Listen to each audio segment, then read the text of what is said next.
আরেকটা কথা আপনারা শুনেছেন আমার জাতীয়তা নিয়ে, আমার একটাই ন্যাশনালিটি সিটিজেনশিপ, বাংলাদেশের সিটিজেনশিপ। আমি এখানে আসার আগে আমার পরিবারের সঙ্গে আমেরিকায় থেকেছি, কিন্তু আমার কোনো আমেরিকান পাসপোর্ট নাই।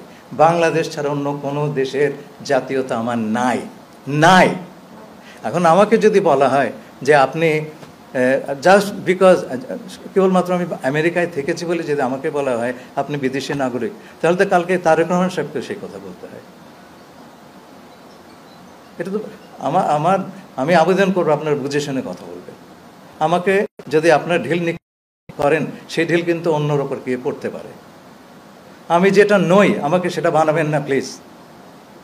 আর পারলে প্রমাণ করেন, আদালতে গিয়ে প্রমাণ হবে। আমার একটা রাইট আছে তো বাংলাদেশি একজন নাগরিক হিসাবে।